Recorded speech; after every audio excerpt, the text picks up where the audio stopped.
If we want to survive here, we do it as a team.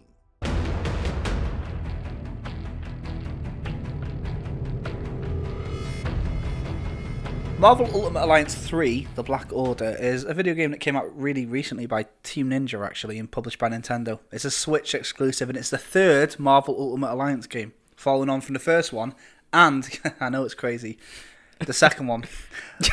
Luckily, as you know, Special Moves has harnessed the power of Liam McKelvey once more, who's no doubt completed it multiple times, and we're going to talk all about... In fact, Liam, that's probably your superhero, isn't it? Like your superpower, should I say? It's finishing games like dead fast. That's I can pause time. That's how I get through so many games. Do you know what? Yeah, maybe that's why you like these superheroes so much, man. Like, I think Marvel and you is a natural fit. You and the Switch. Everything about this game, when I heard it coming out, I'm thinking Liam's going to like it. Yes. And now you finally got your hands on it after quite a lot of wait. It was one of your most anticipated. Yeah, they announced it at the Game Awards like last year or the year before. Yeah, I can remember because they had some like AAA, like heavy hitting That was like trailers. their first big announcement at Game Awards. Yeah, it seemed like a random place to drop it. Came out of nowhere as well. No one expected another Ultimate Alliance game to come out. Right, because I think the last one was like 2009 or 10. I think so.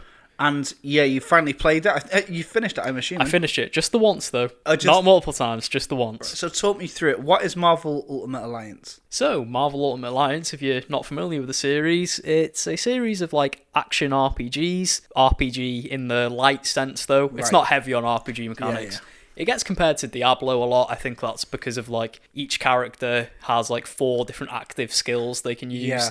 Which is kind of similar to how Diablo plays on console, where you've got your skills mapped to the face buttons. Mm-hmm. That's kind of how Marvel Ultimate Alliance plays. And then, yeah, it's just like, I'd say it's more like a brawler than anything, more than an RPG or Diablo. Right. You know?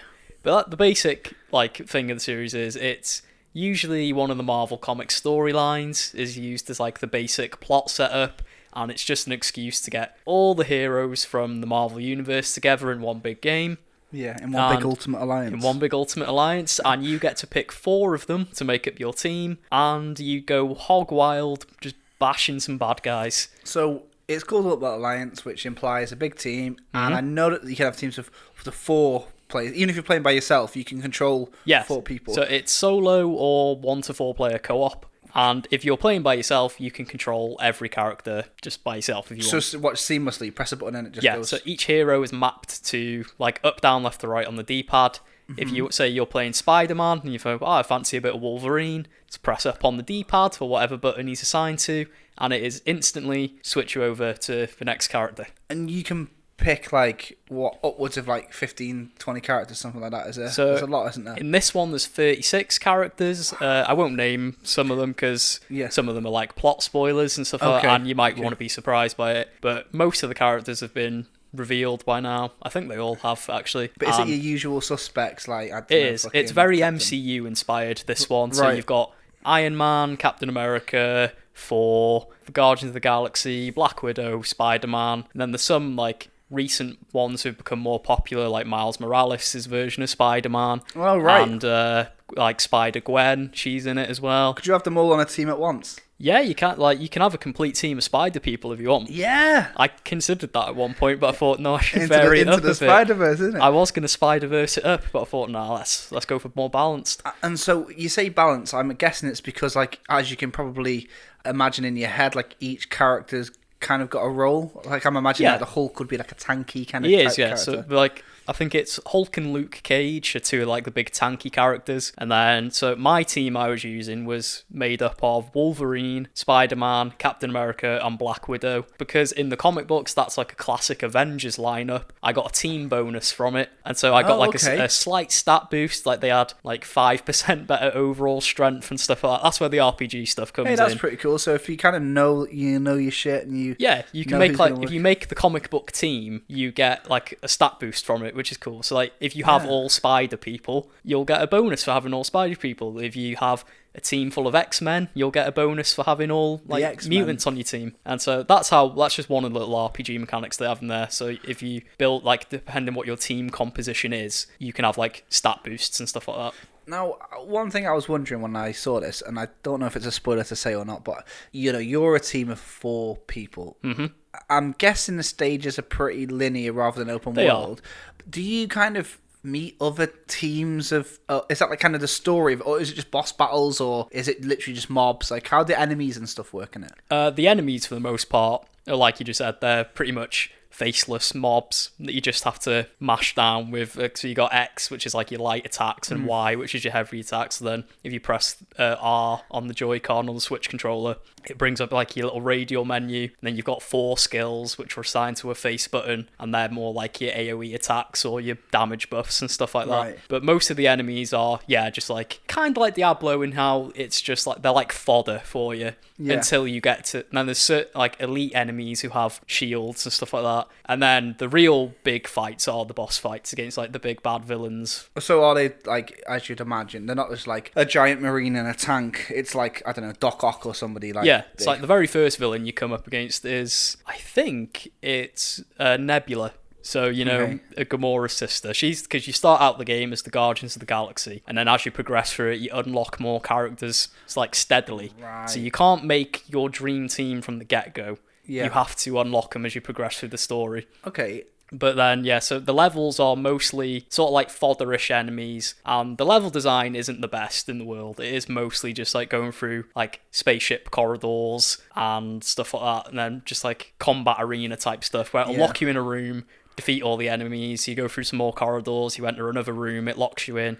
Sort of Devil May Cry-ish, I guess, where it has like, it's more arenas. About combat arenas. But the bosses are, most of them, well, nearly all of them, are pretty big villains from the Marvel Universe. So, like, I'm trying to, like, keep it to the early game stuff. Yeah, nice. So I don't want to ruin any surprises. Yeah. Well, the first boss you fight is Nebula, and then it's Ronan the Accuser after her, and then you end up at the Raft, which is, like, the big supervillain prison. Okay. And then after that, I think it's Sandman, and then Venom. There seems to be some, like, thread pulling all of this mayhem together, because obviously, like, you know, Endgame, the film is, like, the closest we've got to, like, an all-star cast. Yeah. So, what is the story like? Is there, like, quite a decent one pulling everything through, or is it just kind of an any means necessary job to throw you at as many of these as you can kind of find? So there is like an overall story pulling you through it. Like I said before, it takes a lot of cues from the MCU. The overall story is it's Thanos, he's on a quest for the Infinity Stones because he wants to conquer the universe. Very familiar. Yeah, and even to the point where the voice actors for all the heroes and characters sound kind of like carbon copy versions of the MCU cast. Right, tribute acts. Yeah, so like Rocket Raccoon, they're trying to make him sound like Bradley Cooper. Yeah. And then Iron Man, obviously, they're trying to make sound like Robert Downey Jr. But yeah, the overall story is it's got Thanos on his quest for the Infinity Stones and the Black Order, which is like his entourage of big bads. Because obviously, you know, Thanos, he doesn't need to do any work. He's all powerful. He just sits on his throne all day until he actually needs to get off his arse. Yeah. So he sends the Black Order to get all the stones, and you just happen to run into them on their quest for the stones, and you're sort of like dragged into this world-ending threat that only the Marvel heroes can unite and prevent. Of course. Sounds like we all know kind of where that's going. And yeah, so it is very, the plot is in the title, really. The Black Order. It is. They are the main villains at the end of the day. And overall, then, happy with it? I mean, I know you were looking forward to it for quite a while. I saw the reviews for it, kind of middling, 6s, 7s and stuff like that. Did you say that's fair, or is it kind of being, I don't know, is it a bit of an unsung hero right now? No, I'd say the review, I think when I saw it, it was sitting at like 73, 74 on Metacritic or whatever. And I would say that is perfectly fair. If you enjoyed the old Ultimate Alliance games, it plays very similar to how they do with, like, you can mix and match your abilities with the other heroes, which, that's one thing I didn't mention, like, you can team up, have, like, synergy abilities where 2 heroes combine their abilities into one, like, ultra-powerful damage attack. And then you've got, like, a big ultimate meter where you press L and R, and you get all 4 heroes teaming up for a big combo attack. Oh, wow. I'd say if you enjoy the Ultimate Alliance games, especially the older ones, you'll enjoy this one as well. It seems like a natural successor to the old ones. You know, like if you played it, you go, this makes sense.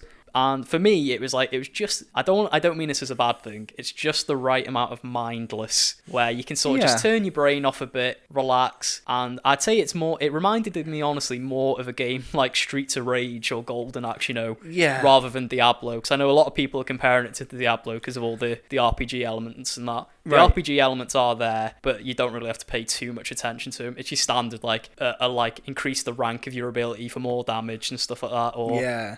equip Not this having to crit. sit there with like graph paper thinking about what's going to be it's best not- for endgame. It's not like Diablo where you go, this helmet's better here, this like sash belt is better Yeah. here. It's literally just you can upgrade your abilities and you can equip some crystals that give you stat boosts like 5% vitality. Overall, I'd say if you're a fan of Ultimate Alliance, the old ones, you'll enjoy this one. If you're more of a casual fan, I'm not sure if it'll do much for you. If you're a Marvel diehard, like quite a lot of people are now, Yeah. you'll probably enjoy this again. Oh, nice. But I'd say I enjoyed it personally. I think it took me like about 15 hours to finish it.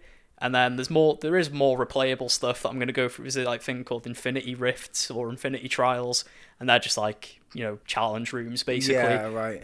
So I'll probably go back and do some of them, unlock the last few characters. And I would recommend it to Marvel fans and, people looking for just an easy co-op game they can like kick back and relax to. Something a little more casual, basically. Yeah, isn't so it? if you're looking for a more casual game, this will be right up your alley. But if you're looking for a deep, meaningful RPG experience, you're probably better suited looking at the Diablo collection on Switch, to be honest. Yeah. But overall, I had a good time with the game, and I don't regret my purchase at all. I had a good time. Well, that's it. Marvel Ultimate Alliance 3 is out now on the Switch for full whack. Physical edition, digital, is everywhere, really. That's Liam's thoughts on it. If you've played it, why don't you let us know what you thought in the comment section. Failing that, hey, just give us a like. Give us just a comment about something else, What's the best superhero in the world, man? Yeah. See you next time. Bye.